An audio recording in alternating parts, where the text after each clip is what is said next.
mong này company cái bang mệt và trong đấy mệt là buồn lệ này chị nít này có mấy càng ta đi hàng lời rồi về hàng lời phải hình hình mông hàng lời rõ mã hàng núi gần chả nộp na Bình Phú rồi Hà Nội nhiều màu rập mét càng trun bởi ní với chả tại nhau duyên nó hơi này mà mong lỡ lúc tua về đó mà thun tua bao tua tua này tôi có mấy tầm pre mà mong ta lấy trong lú rằng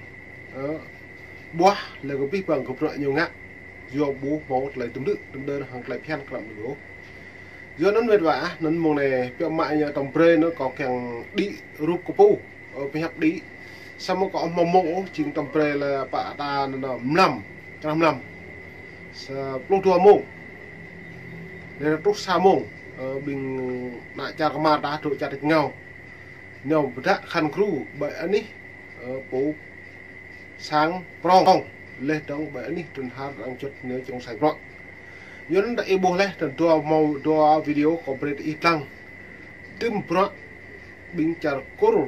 lên trong mang nón Myanmar Lào Việt Nam nếu cùng cố tâm gọi với càng hàng lấy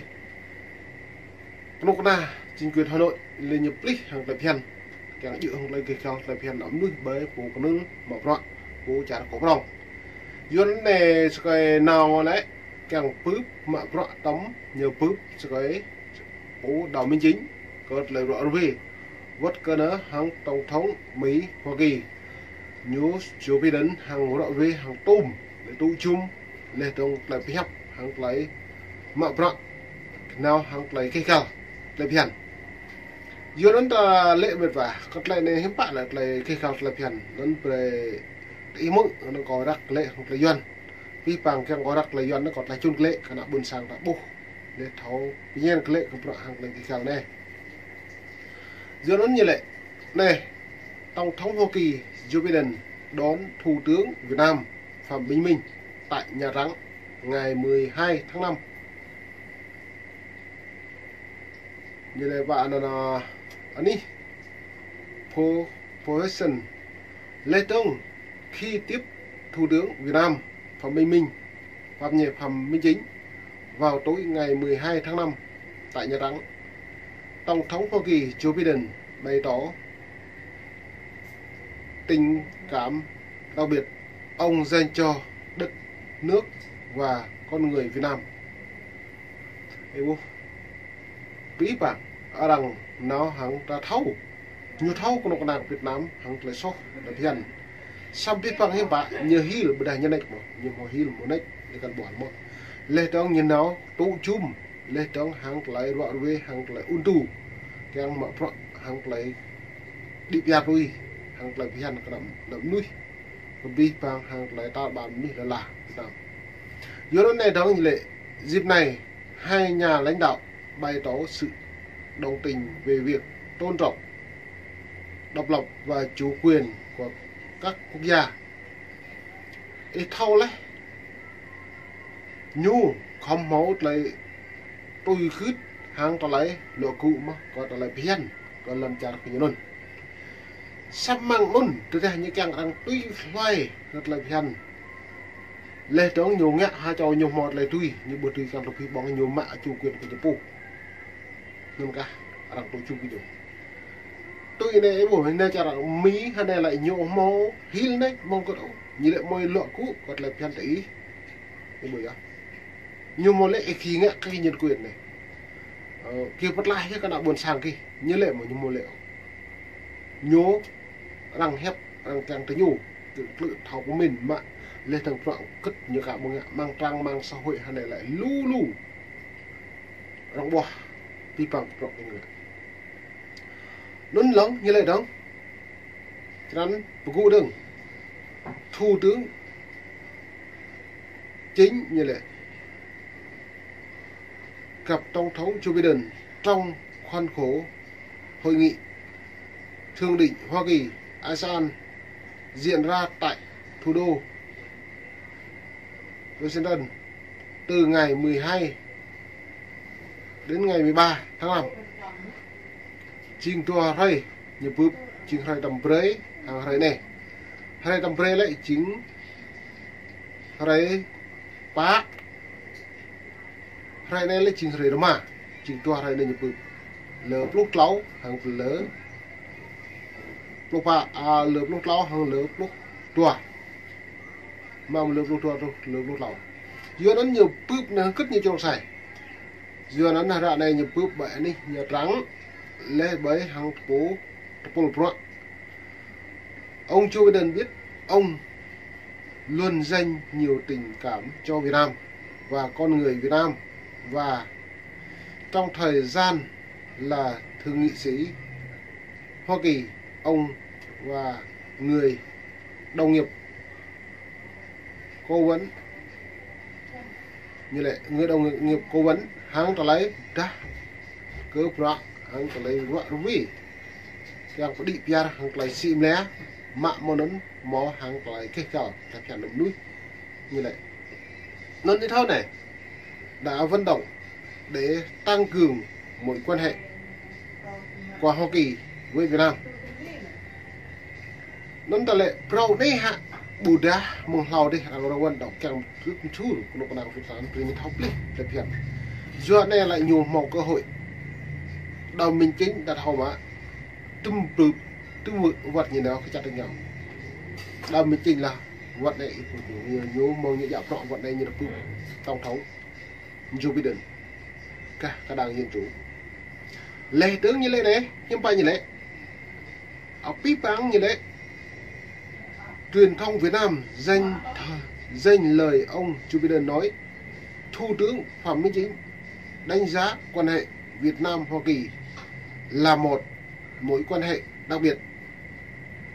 Thông tin chính phủ Việt Nam viết hai nước đã vượt qua khứ đau thương của chiến tranh, cùng nhau hợp tác thúc đẩy quan hệ đối tác toàn diện phát triển ngày càng thực chất, hiệu quả trên mỗi lĩnh vực. Trang này danh lời ông Chính nói lại phải hẹp này lại chỉ ông Chính chứ nhiều phải hẹp gọi vị bồi như lệ biết vang đứng đã đặt lâu đi một lấy hiên này lên đó hàng lấy một là hàng lấy đúng rằng sam này đã bút nhiều nào rằng phú rằng pani cái nhiều sam biết bằng loại nhiều bằng phần truyền như độ cây thù khả năng đúng đau thương như lệ lú lại lán lại bạc ngạ ít hầu mà bí bằng ngày là lại lờ lọc lúc liền pa thôn đua bó bắp nhẹ thôn lại thôn chút lùm mèn như lệ trong pháp trong Mỹ lệ trong ngày 30 tháng 4 lại cất rim thôn đúng ạ tao lại đón một pha đẹo nhiều tụng bằng phần xuyên tập mố như lệ dòng lịch sử nhố tuy trong pháp tuy trong Mỹ xong ta lại nôn lại kẹo tôi không bính trả Mỹ lại nhiều màu rồi nôn lại rồi ngốt cả đạo buồn sang cỡ rồi ngốt cỡ bính tập cung nại cho Mỹ nào rôn lần chặt Việt Nam kẹo giru cầm đuôi lần tập ngữ vì bóng sắm mới nhìn nó phải duyên đến như lệ hiếm phải như lệ tôi có prết ít bộ lại group hàng lấy bình cái nút na dân hàng cái nút na Hun Sen cur nào bảy đi tổng thống bề Nhật Trắng tổng thống Joe Biden nhất trí với thủ tướng Phạm Minh Chính về việc tôn trọng độc lập chủ quyền như lệ toàn vẹn lãnh thổ và thể chế chính trị giữa các quốc gia trong sử dụng vũ lực giải quyết hòa bình các tranh chấp xung đột trên cơ sở luật pháp quốc tế. Nên ta tháo cái này biết cái đồng nhiều nào ấy bộ như là hợp tác rằng lệ càng rằng du hàng tờ lấy mạ bợ kẹo lấy phiền quốc tế vừa nhu càng ra mạ bợ lấy phiền quốc tế hiếm bạ lấy luật quốc tế này nên tờ lấy này đã buộc được là nhiều càng đang khác cái nhiều đứt sắm nhiều là bông nhão lấy phiền luật quốc tế như không một là phiên hàng cái cờ cái đậm núi chủ quyền là tôn trọng bất cứ quốc gia là không tôn trọng á xăm ang tôn trọng của nhiều không tôn trọng luật đó nhiều là hợp tác luật thương mại về cái FTO ít hầu mang nền vấn đề với nhân quyền với tôn giáo ấy bây giờ như tôi vừa nói lên thằng hàng hóa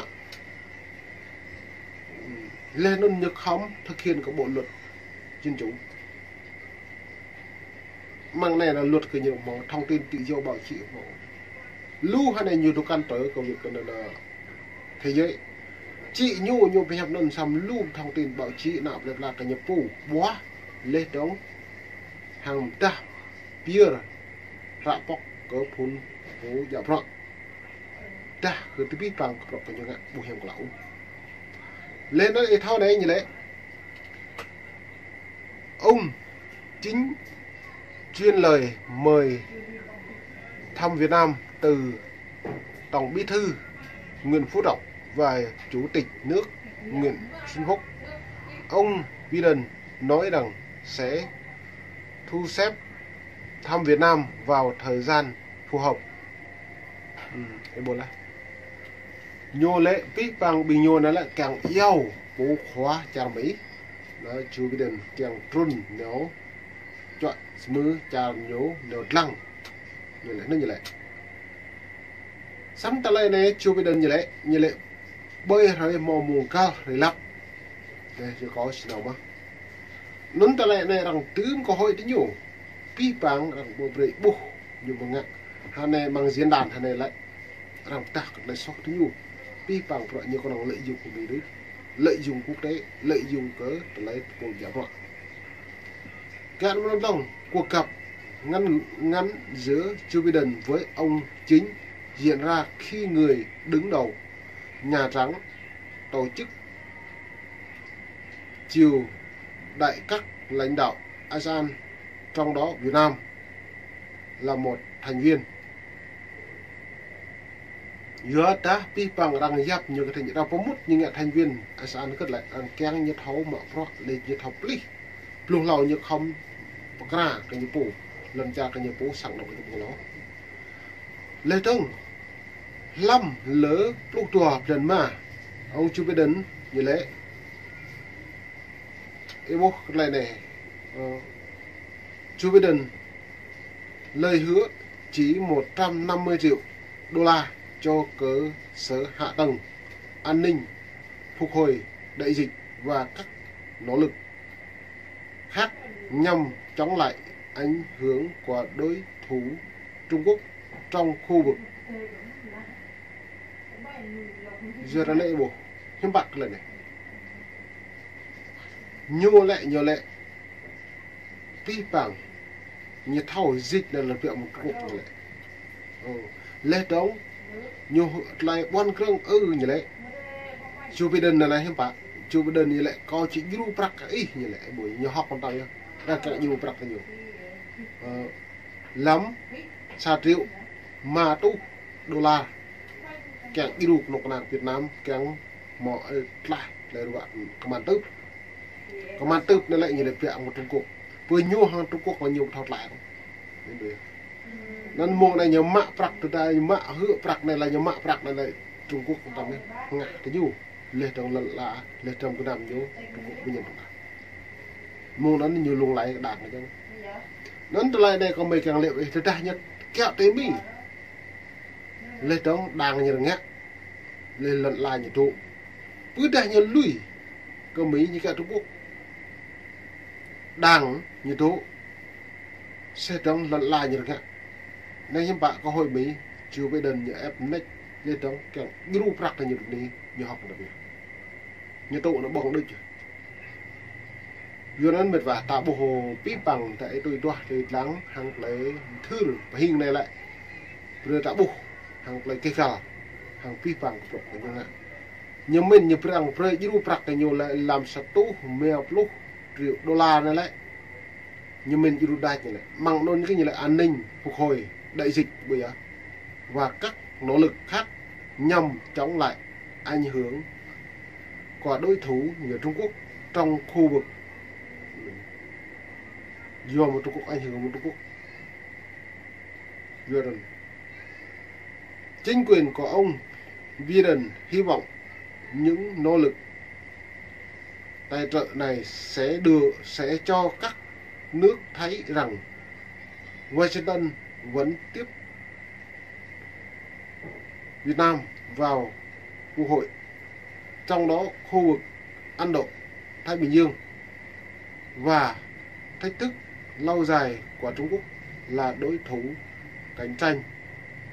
chính của Washington. Lấy tướng cất lời này ngu thâu đồng mạ với cất lời thế anh ấy hai này đọc tức hàng rồi lần chặt Trung Quốc ý buồn mệt vào xong từ lời này lại nhố kéo ra cất lời cho Mỹ nhớ hàng của Bắc này đi là Trung Quốc khi là nhố bữa đại nhiều tới nhưng một Trung Quốc là như này nhờ hiếm bạn Mỹ chứ đủ nhố Mỹ một chứ đủ cái nhố vô kết cọc lệ Mỹ do nhô là một hợp tác của Mỹ đủ nhô lên chỉ hợp tác về kinh tế đối trong khu trong như do nó lĩnh vực chính trị đối tác song phương nhiều mẫu hàng lấy cung cốp su xá lên trong hàng lấy trong ten hàng bình linh hàn nhiều mẫu em mua trả ca bồ lễ trả Việt Nam bắt ai một vài lăng trả Karen hàng ngà đúng tao dày nào đẹp là thường tu cho cả nên các hàng một cần thiệp đang đã teo pê không nên lau pi môn mệt và có bập nhẹ mệt